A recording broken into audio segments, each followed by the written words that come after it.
Di takbir itu di pembahasan fikih disebutkan oleh para ulama ada 3 bentuk. Yang pertama ada yang terkait dengan rukun sholat. Itu disebut dengan nama takbiratul ihram. Takbir ihram kita masuk dalam sholat. Yang kedua ada yang masuk di dalam kewajiban-kewajiban sholat. Itulah yang disebut dengan takbir intiqal.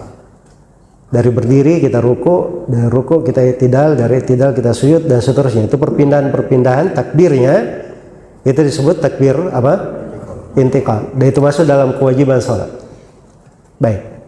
Terus yang ketiga ada namanya takbir sunnah. Takbir sunnah ini apa? Ini untuk orang yang masbuk. Orang yang masbuk. Sekarang saya masbuk 1 rakaat. Saya masuk, saya dapat imam lagi sholat rakaat yang kedua. Saya lakukan dulu kewajiban yang pertama apa? Takbiratul ihram. Setelah itu disunnahkan saya takbir sekali lagi untuk mengikuti gerakan imam pada saat itu. Misalnya imamnya sedang ruku, maka saya takbir sekali lagi untuk apa? Untuk ruku. Sunnah yang sekali lagi ini, yang kedua. Hukumnya sunnah. Kalau tidak dilakukan juga nggak apa-apa. Jelas ya? Baik. Kalau rukun, kapan ditinggalkan batal sholatnya? Kalau sunnah, jika ditinggalkan sengaja, itu membatalkan sholat. Tapi kalau tidak sengaja, maka itu dengan apa namanya? Sujud sahwi.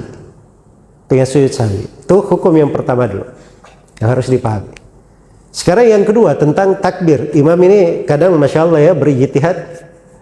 Ya. Ijtihadnya sebenarnya niatnya bagus, tapi kadang berlebihan. Ya. Jangan sampai makmum ini mendahului saya. Ya dia ruku dulu. Sudah ruku baru dia takbir Allahu Akbar. Takbir Allahu Akbar. Saya mau tanya sekarang, takbirnya di posisi apa dia? Nah, itu namanya takbir di ruku kan begitu. Sedangkan ini takbir perpindahan dari berdiri ke ruku. Itu tadi dia sudah ruku, dia takbir situ, berarti takbir ruku namanya. Itu dia bikin takbir baru. Jelas ya? Karena itu ada di istilah fikih itu disebut namanya ta'mirul arkan.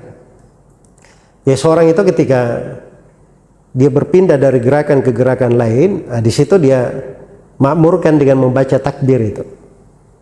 Iya. Makmurkan membaca takbir. Baik, itu satu sudut. Ada sudut lain, ini sering terjadi salah paham juga. Nah itu saya ingatkan. Kalian dibaca di sebagian pembahasan, ada yang baca di buku sifat sholat Nabi SAW karya Syekh Al-Albani misalnya. Syekh Al-Albani bilang boleh takbir sebelum apa namanya gerakan dan boleh takbir setelah gerakan. Dia pahami seperti itu. Dan itu keliru memahami. Ya. Riwayat-riwayat yang ada dalam hal itu tidak keluar dari mana yang saya terangkan. Jadi sisa masalah waktunya saja, timingnya saja. Sekarang kita mau ruku. Gimana cara ruku ya? Ya, takbirnya bagaimana? Dia takbir Allahu Akbar dari awal, kemudian sudah bergerak, begitu, sudah bergerak. Allahu Akbar sambil turun. Itu di awal. Dan boleh juga sudah turun, sudah pertengahan begitu, mau dekat ruku, dia bilang Allahu Akbar sebelum ruku ya. Nah, itu nggak apa-apa, itu kan mengakhirkan, itu nggak ada masalah. Jelas ya? Mengakhirkan. Dipahami sampai sini? Baik, saya kasih contoh ya supaya jangan bingung. Ya. Sekarang begini, di depan ya, di depan. Sudah mau ruku begini, kalau dia takbir begini Allahu Akbar, ini takbir berdiri namanya. Ya kan? Tapi kalau di awal dia begini, sudah mulai turun Allahu Akbar, nah ini boleh, nggak ada masalah. Karena dia sudah mulai berpindah. Ini di awal namanya, tapi sudah mulai berpindah. Atau dia sudah turun dulu. Gini, Allahu Akbar. Ini juga boleh, nggak ada masalah. Karena dia sudah apa? Sudah mulai berpindah.